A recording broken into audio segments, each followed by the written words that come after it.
We have gathered here in the Hondo of the Buddhist Church of San Francisco for a time of quiet reflection to commemorate the October monthly memorial of those who have preceded us into the Pure Land of enlightenment to realize their ultimate Buddhahood and are now directing us to that same realization. So we faithfully recite the Nembutsu, humbly joining our hands in Gassho. May the fragrance of incense teach us the purity of our intentions. May the beauty of the flowers offered remind us of the living energy of the Buddha Dharma. And may the lights that burn brightly upon the altar awaken us toward the immeasurable light of wisdom that transforms the darkness of ignorance to enlightenment, suffering to joy, conflicts to peace, complaints to gratitude. Namo Amida Butsu. Namanda, Namanda, Namanda, Namanda.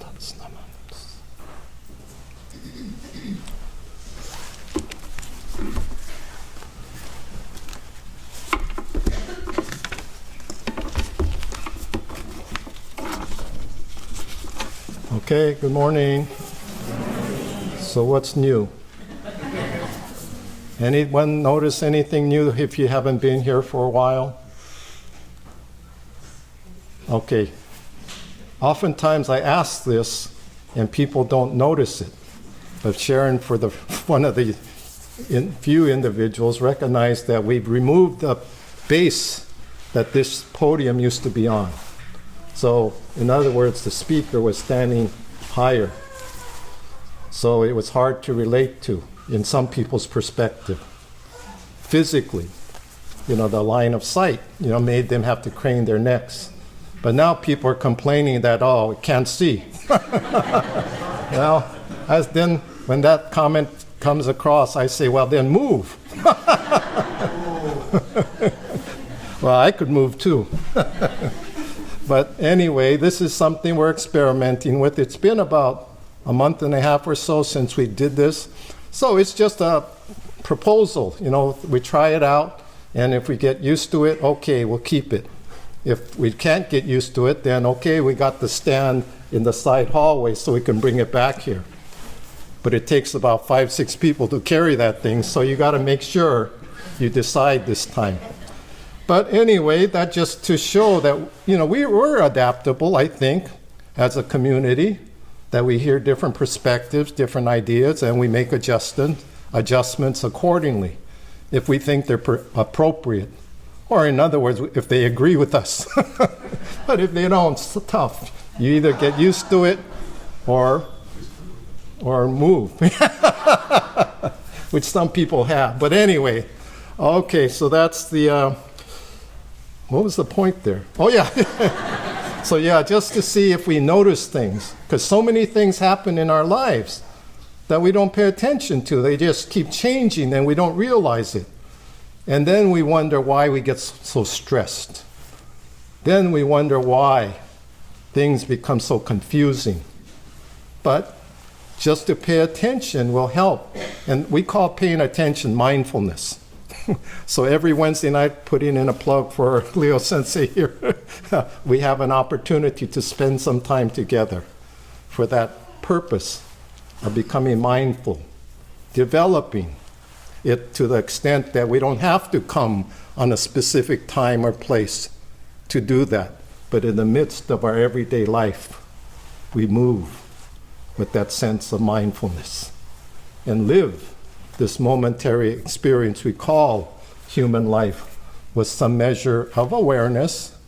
And from that awareness, in the Shin Buddhist perspective, arises gratitude. To be able to appreciate the meaning of this brief moment in eternity we experience as our life. Does that make sense? Okay, because for those of you who haven't heard, instead of Dharma talk, I've been suggesting, or I've been preferring to use the term SOB story. I don't give Dharma talks, I give SOB stories. Stories about SOBs. that I meet during the week. And I come here and vent. No. SOB, okay? Anybody who is aware, you can share.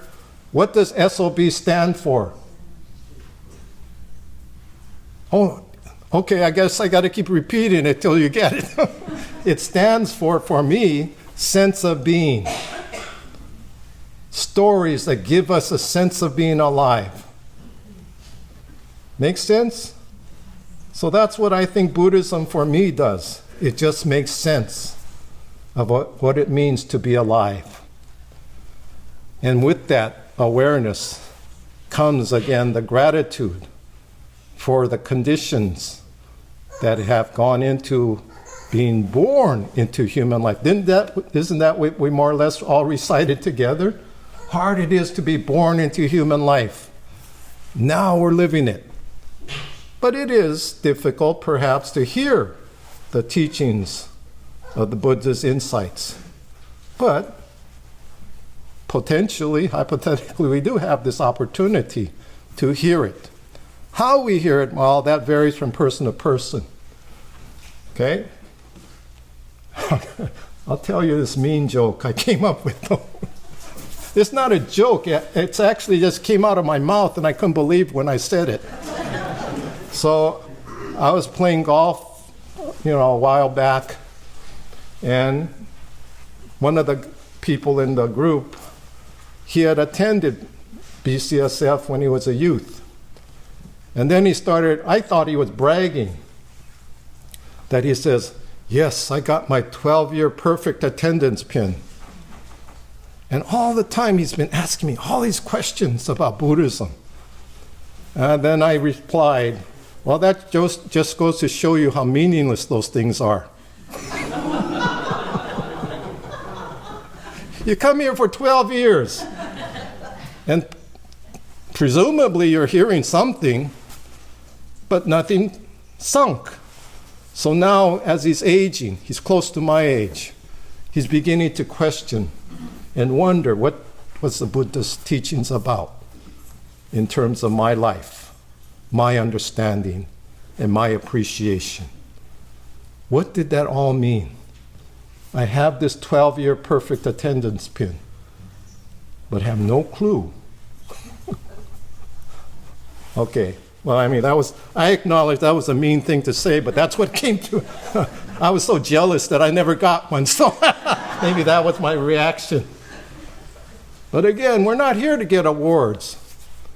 We're here to wake up to this moment that we are living, this unrepeatable life, and to have some sense of appreciation for this.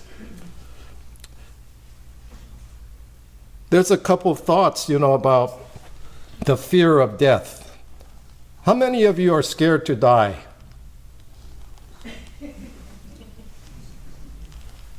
Why? I did, feel, I'm kind of apprehensive, have some anxiety about it. But there are a couple of teachers' sayings that I've read that kind of helped me to understand where that comes from. Okay, so any reason that you can think of that, what's causing that fear? What makes us be afraid to die? And I'm not talking about the Hawaii story. I didn't come here to die.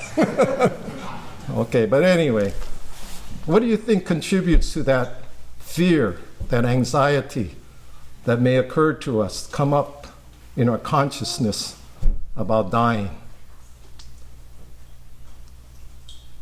Not preparedness. The what? You're not prepared for it. Not prepared. Okay, sure, because we don't know what's gonna happen.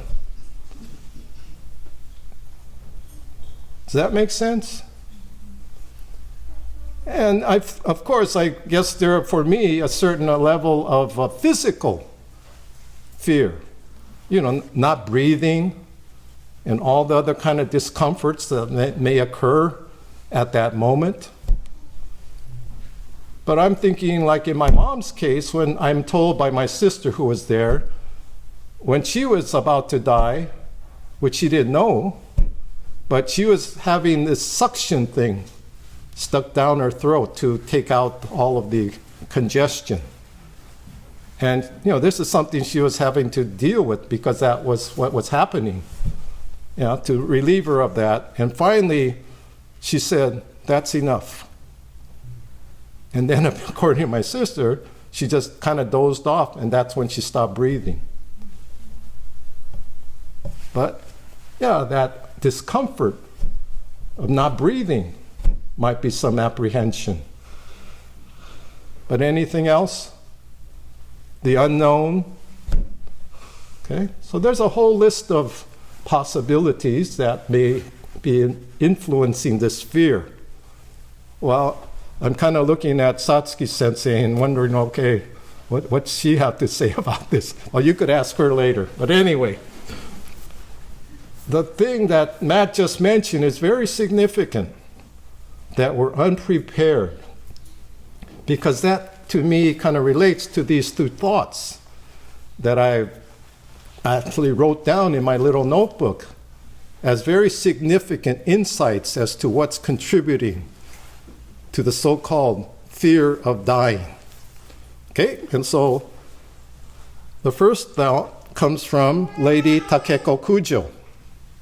And in one of her poems that she titled "A Moment in Eternity," she writes, "Shadows from the 7 hills of Rome crept up to the ruins of an ancient civilization.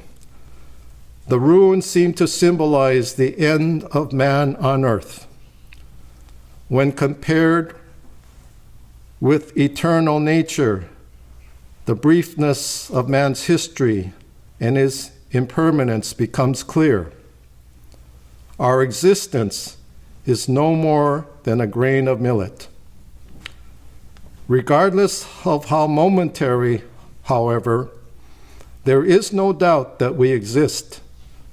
We must not let even for a fraction of this moment escape us.